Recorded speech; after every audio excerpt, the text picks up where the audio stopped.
Bilsthorpe pit has been producing coal for 60 years, nearly all of it now for power stations. But today, Bilsthorpe is on the map for quite another reason, because it could be the site of the first power station of its kind in the world. This project will use a major breakthrough in coal-burning technology, supply the public via the national grid, be privately financed in a way not often used in the UK, and still be dedicated to a deep mine. All of which make the Bilsthorpe project unique. Its success will depend on the mine's success. That's why it's another first. The first time in the British coal industry that the union and everyone who works in the pit will be offered the chance to invest and own a part of the power station.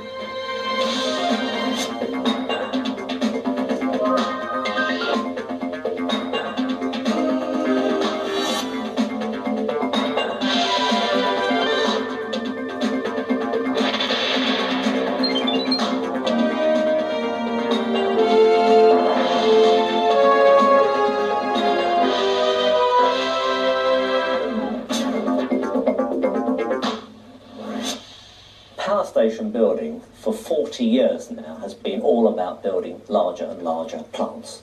With electricity privatisation, the government has made it clear that it wants new, small, independent generators as quickly as possible alongside the two big companies, that's National Power and Power Gen. Bilsthorpe is an excellent site. We like the pit, and at the root of it we trust the men to work out a good deal. So, it could be built here. The proposed station would be 150 megawatts, only 7% of the size of West Burton B, so it's clearly no substitute. But Jim Harrison, Coal Research Establishment, says it will be just as efficient. The new technology is circulating fluidized bed combustion, in which coal is mixed with limestone and burnt in suspension using jets of air.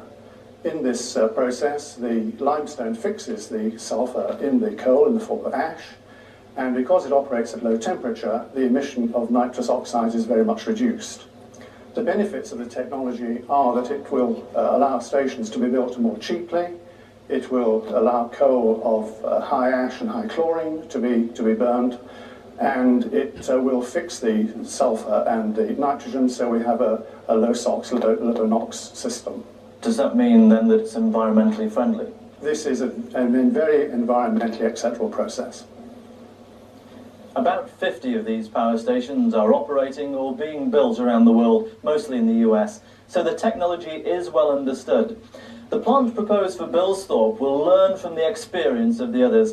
It will be one of the largest of its type, matched only by one just commissioned in Colorado and two others under construction in New Mexico and Hawaii. It'll cost around £120 million, and none of that will come from the government. All of it will be raised from investors, because coal power at Bilsthorpe will be a normal limited company. The plan is that British Coal will probably have most of the shares, but won't control the company. East Midlands Electricity would have a large holding, and shares would also go to the contractor, who will build and operate the plant, and some financial institutions as well. Together, these shareholders will find about £20 million of the money needed. The rest, £100 million, would be raised from a group of British and international banks. Normally, when you borrow money from a bank for a business, you have to put up some separate security. It's called collateral, and it can be your own house if necessary.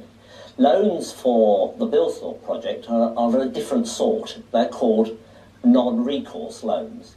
And that means that the shareholders in the new company don't put up any separate security for the loan or give any guarantees, so that if the company somehow fails to repay its debts at a future stage, then all the bank can do is to take possession of the plant, and obviously if the failure is being due to a failure of one of the contractors to perform properly, to buy the power, to supply the coal, or to operate the plant properly, then the bank can sue them for recompense, but that's all.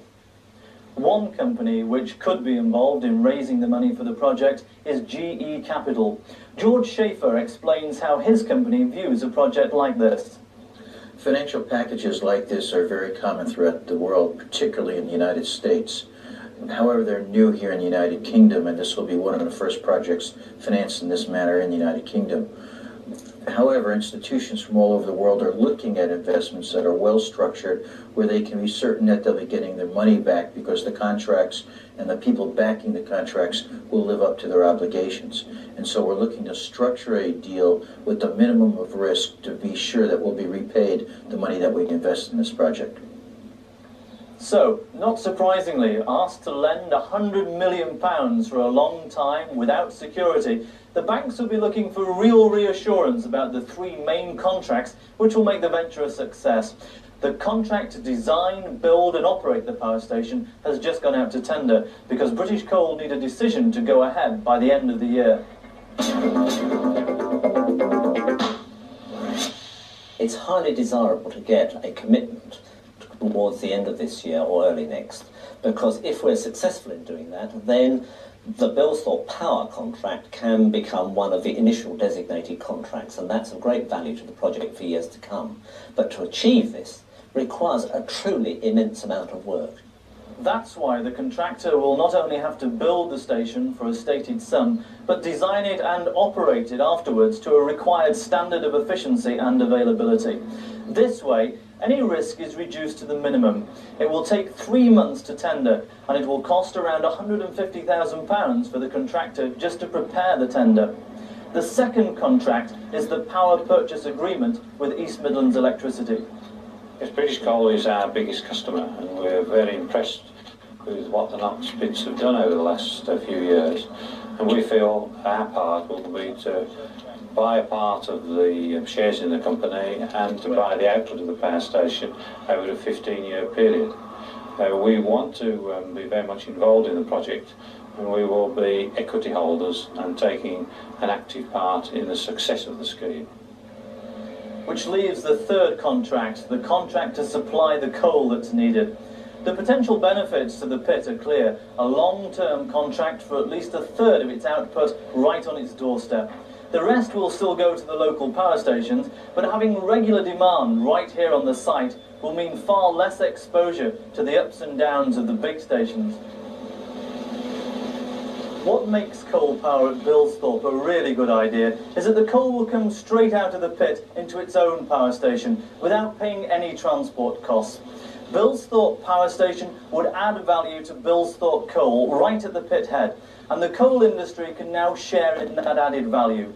The value of the electricity it would produce would be about 3 times the cost of the coal going in. Out of that difference, it's necessary to pay for building the plant. That £100 million of loans will take a long time to pay off. Even then, a public utility project like this will never make what in commercial terms are judged to be high profits.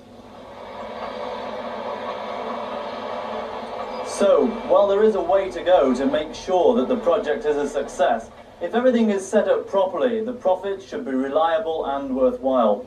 To make even a start depends on convincing the banks that the project is low risk and sound. One of the major banks which needs just such convincing is Citibank. Well, there are a number of things that lenders need to be absolutely confident about. The first is the input into the project. In this case, it's coal. The second is the manufacturing process, the process which makes the electricity, which burns the coal to make the electricity. And thirdly, the sale of that electricity to produce the revenues to repay lenders and to give the equity investors a return on their investment. But what's the most important factor of all? Well, without the first stage, the project can't work. That means that we have to be confident that the coal will be produced by the miners on time and when it's needed for the plant to burn and generate and create the electricity. Without that confidence, then it's very unlikely that the international investors will take to the project and supply it the money it needs. Those bank loans, remember, total £100 million without security or guarantees. International bankers have to make very simple judgments if they're to succeed with this kind of investment. At the root of it all, they must ask, what is the risk to their money? This station, dedicated to supply from a deep mine, would be the first in the world financed this way. And because it costs so much, the plant will have to work to full capacity if it's going to make a profit. That means that the banks and the investors putting up the money are hypersensitive to the risk of interruption. Why is that?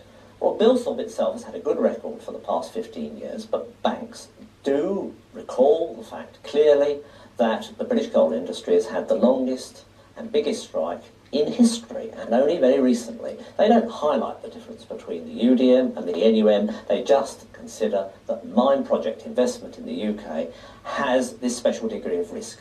Now, all this means for us one thing, that when we sign that coal contract, we have got to mean it, and mean it for a long time ahead.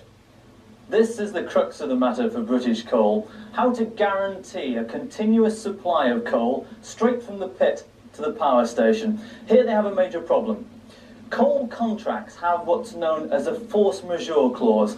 This means that if a strike interrupts the coal supplies, the customer, in this case the power station and the banks, can't sue for compensation if the power station has to stop. Stopping that generation means stopping the income, and the income is the only way the loans can be repaid.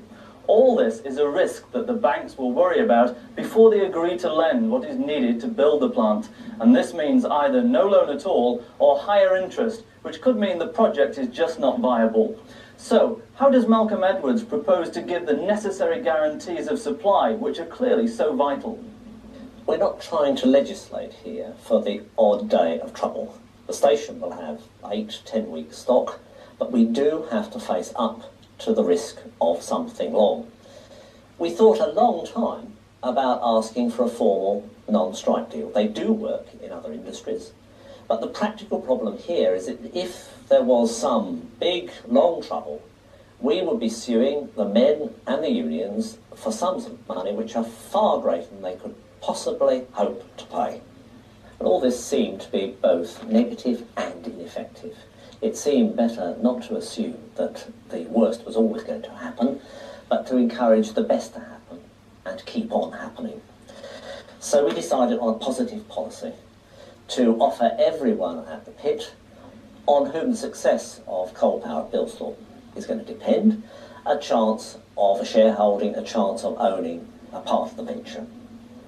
And that's why British Coal is offering to make a block of its shares in coal power at Bilsthorpe available to everyone who works at the pit on very preferential terms, just a quarter of their full price. How will the scheme work? I asked Malcolm Edwards to explain. All we can talk about now is the basic principles, because the lawyers and the financial advisors have a great deal of work to do to firm up the proposals. So what can people expect to happen after that? Well, everybody will be kept posted, but no one can make a decision about investing in shares until they've seen the full prospectus, and everyone at the pit will get the full prospectus. Okay, but what exactly is the basis of the scheme that is being put forward? Well, the present plan is that we set aside a block of shares with a full subscription price of £500,000, and we offer that to everyone working at the pit at a quarter of the price that British Coal will pay. So that's £125,000 in all. You can put it another way and say that anyone who pays a full £1 for one share will get 3 free of charge. And will the offer be open to everyone? Yes, everyone who has worked at the pit for 12 months would be eligible to subscribe if they wish. And all new employees would be eligible to participate too once they've worked for 12 months. Who will actually administer the scheme? A trust called an ESOP. No, it's not one of the fables, but it's very full of wisdom, and I hope everyone at this place becomes as familiar with it as other successful enterprises. What's it short for? Employee Share Ownership Plan.